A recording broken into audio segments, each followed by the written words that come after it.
Welcome to the Brightstar Lifestyle Podcast, where we say yes to joy.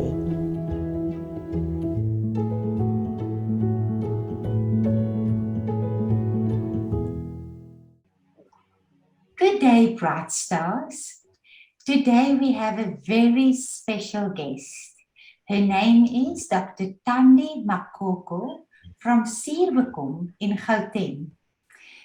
She says that we can call her Sis Thandi. That's how I also know her. Sis Thandi is a mother, a grandmother, and she's recently widowed. She completed her PhD in social work through UNISA and she graduated in December 2021. Currently, she's the co-director of Mpilo Health and Wellness. It's a private company together with three very dynamic ladies. Welcome, Sis Thandi. Would you please share with us your life purpose?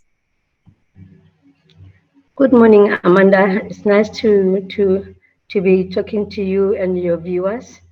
At this stage of my life, Amanda, I have to deal with my grief. Ironically, I wrote my PhD thesis. It was about behavior management and care guidelines of young people living with mental health challenges in our child and youth care centers.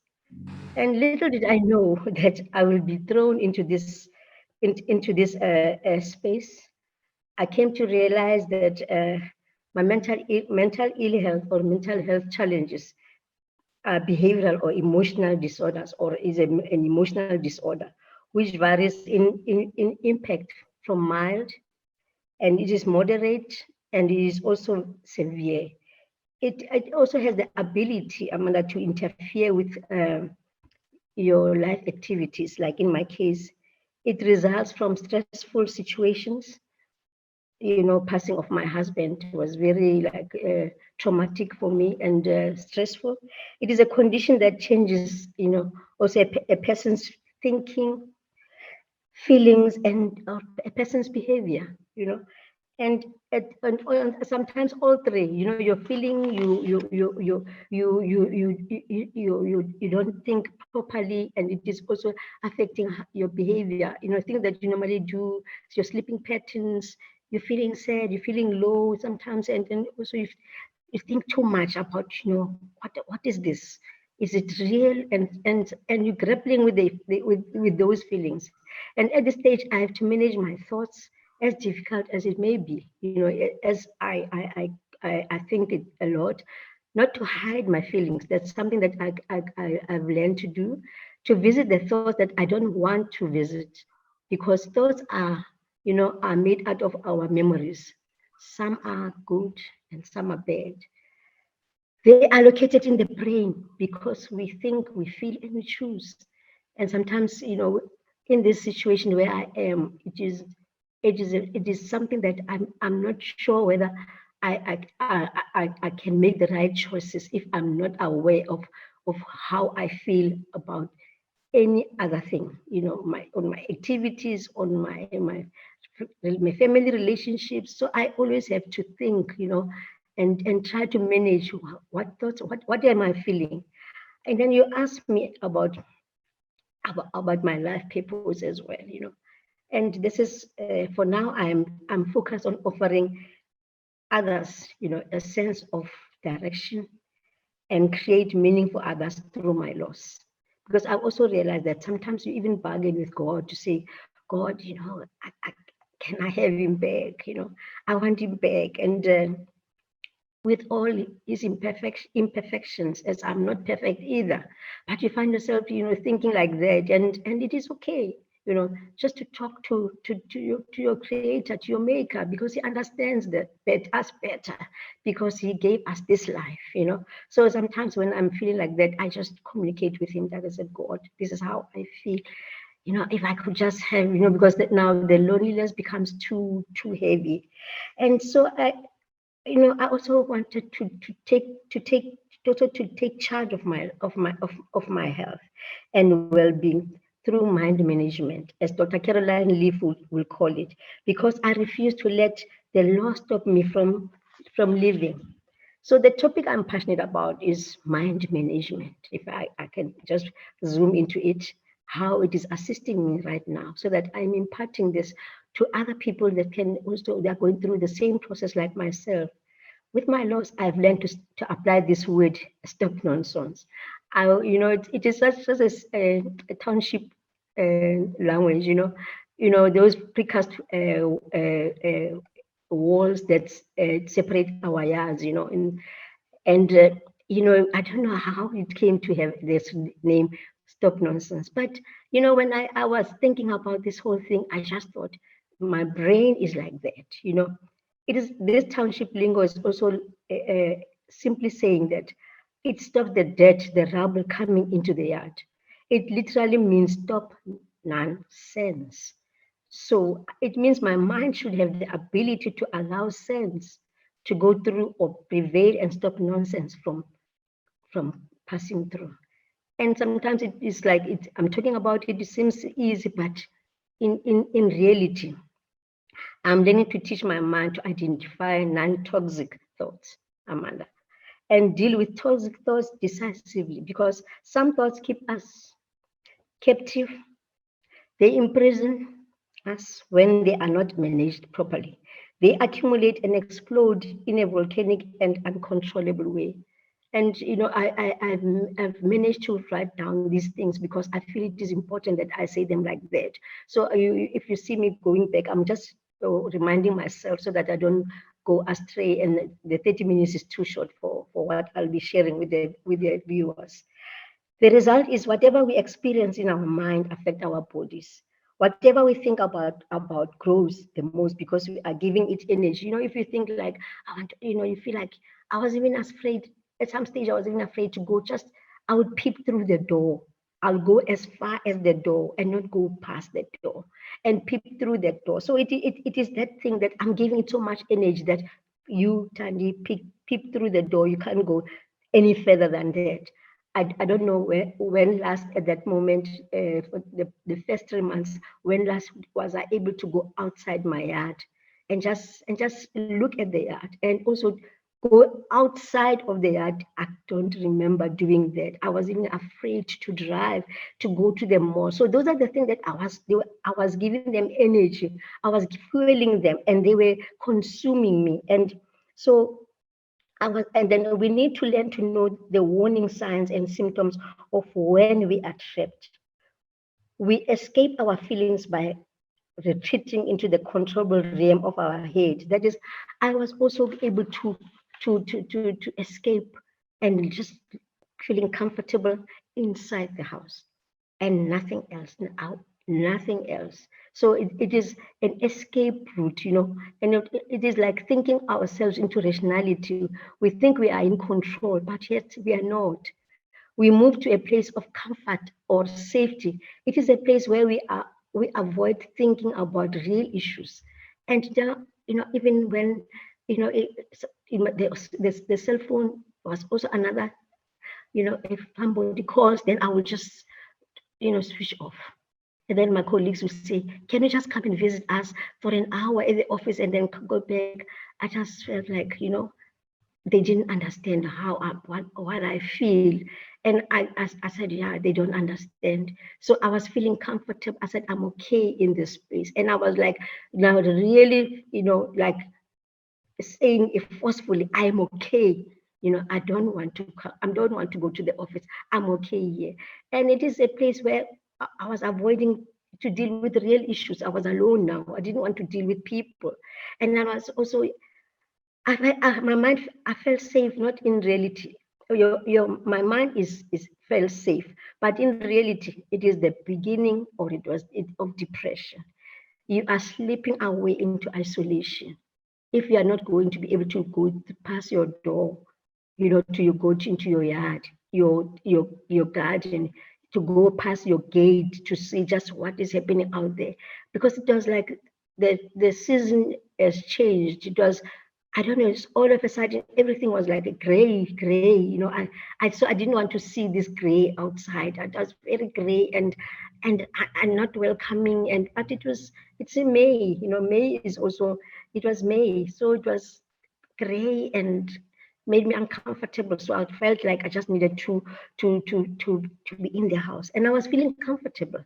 So that is when we are being trapped. That is when you are being, you're slipping down into isolation, and that is when depression starts. So it is important to express our feelings. Be like children. They cry when they're hungry or feeling uncomfortable.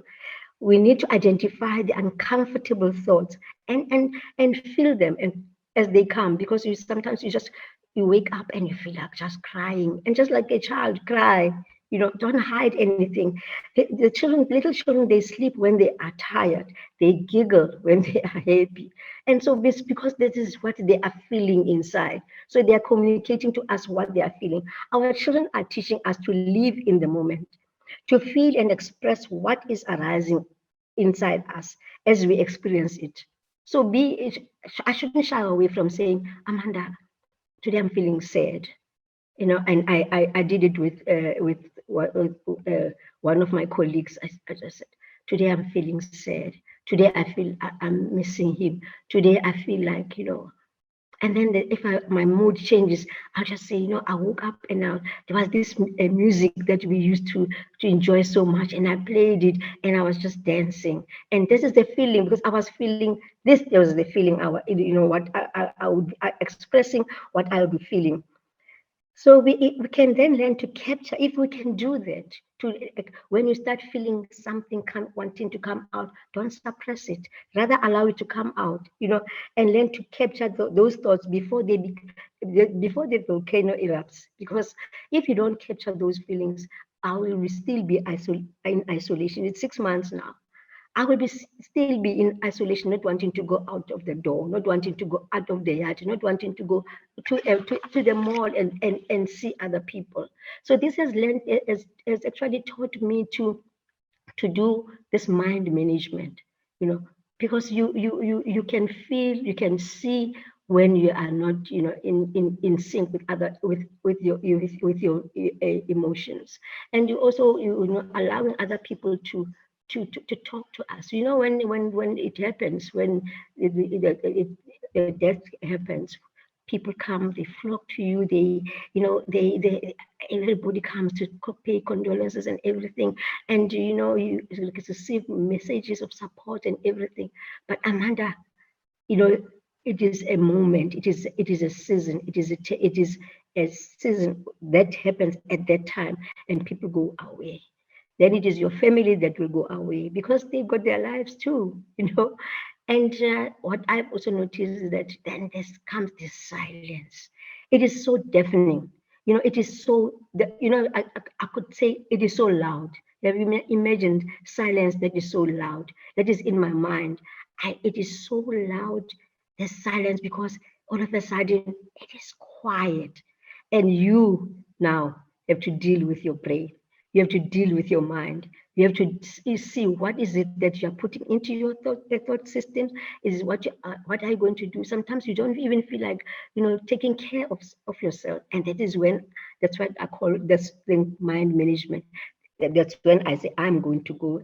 I'm going to take care of myself. I'm going to have a deep bath. I'm going to dress up, and I'm going to show up in Randburg. I'm going to show up in meetings. I'm going to address these ladies that means, and I cry in front of these ladies, and I just told myself it is okay, Thandi, and I cry, actually not cry, I wept. That was on the 9th. My first talk was on the 9th of August, when I had to address some ladies. I told them about all these things that come, mental health challenges, how to identify and everything. When I was done, I told them about my loss. After I was done, I just wept. I wept. And they stood, they gave me a standing ovation, but I wept. But I was happy, that I at least I was able to let it out there, laid bare and not hide anything. I was expressing my feelings to ladies. Some of them have gone through this route long time before me, and some were just new, some have never been, but I was able to impart knowledge to say that be mindful, of what you put in your brain. Be mindful, know, recognize the signs and symptoms, and know the warning signs of mental ill health or mental health challenges. And I also looked at, some of the things that I looked at was on the emotional side, on the behavior side. If some people feel depressed and they you worry too much, that there's a state of hopelessness, and some even have suicidal tendencies because it is. I went to the doctor when I mentioned suicidal tendencies, and it was just a month after my husband passing. And then he was a family doctor, so he just said, sorry, Thandi, condolences. And he said that, he just did a mental health check, quick mental health assessment check. He says to me, "Do you feel like your husband's Philip's loss is? You feel like there's no need for you to live anymore?" I said, "Oh, doctor, no, no, no, no, no, I'm not there. I am going to live. Yes, he has passed on. Yes, I've lost him, but I have never felt like I must know, I should stop living." I said, no, no, no, that is not where I am. So he was checking, actually, what was good because he was checking as far as if I have suicidal tendencies. Because other people, they do, because the depression and the trauma, it takes you to a space where you just want to stop everything. And I understand what leads them to do that. It's because now they will care, and the voices they are hearing is that you can't live without him. But I just tend to the other way around to say that no, I can live. He's that's that I'm experiencing the loss, but I can still live. And how do I live? I need to take care of myself. I need to eat better. I need to sleep better, though I still battle a bit sometimes. I would stay awake the whole night, and I wouldn't even, and then 5 o'clock, it's only then I want to take a nap. And so it was a battle. It's not easy. You don't want to food.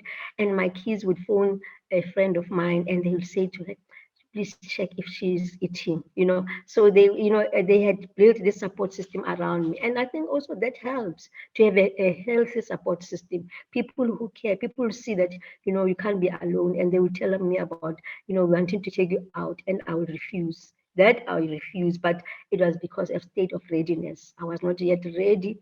It was this gray cloud that was hanging out, not outside in everybody's life. It was hanging on me.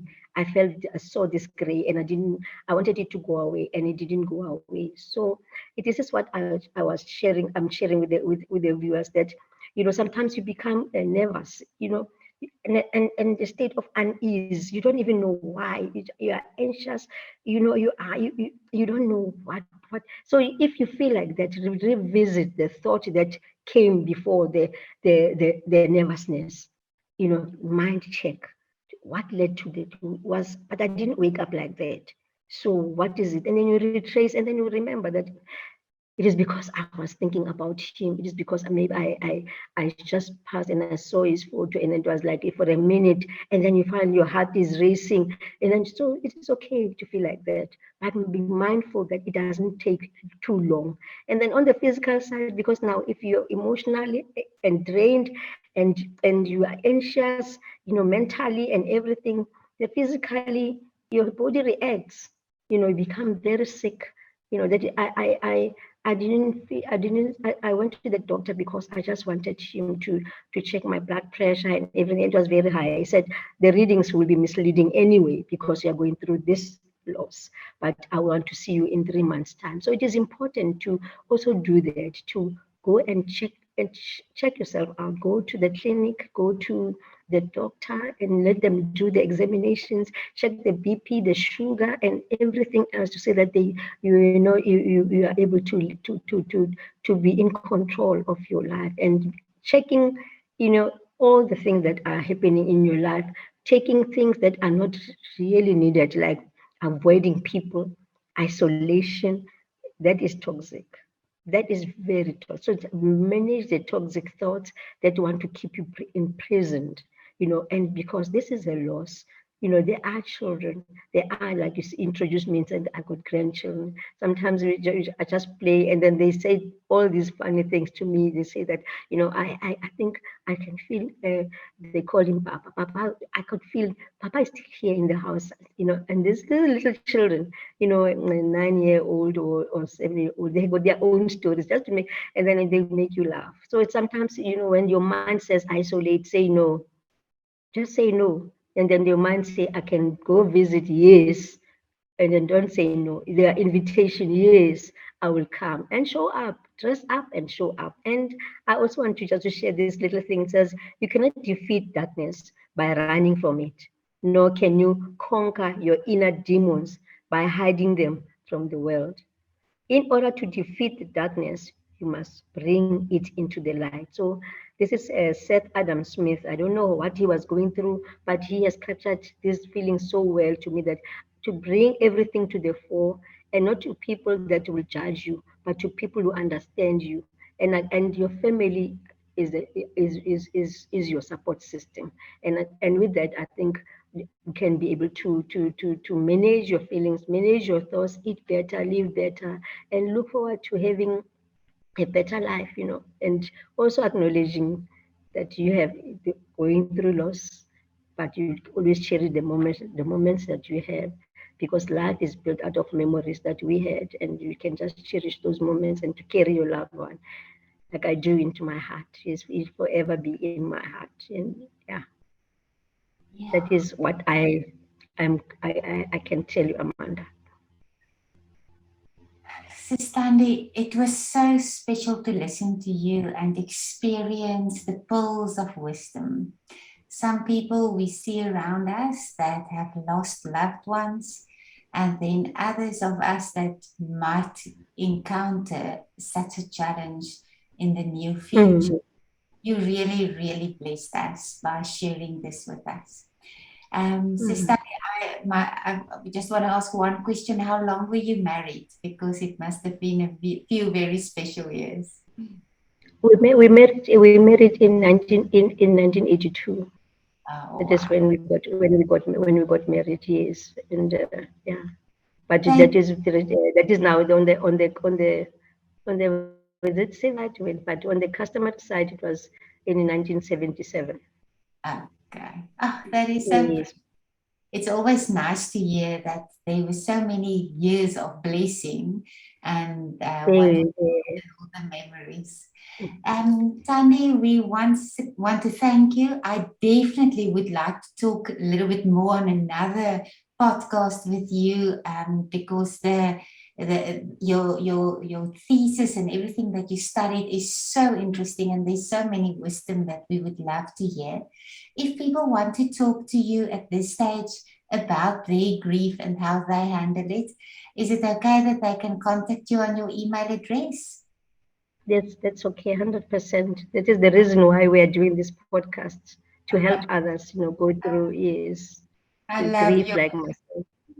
I just love Mm. your attitude. So you can contact Sis Thandi on thandi.makoko@gmail.com. We will put it on the screen so that our viewers can see that.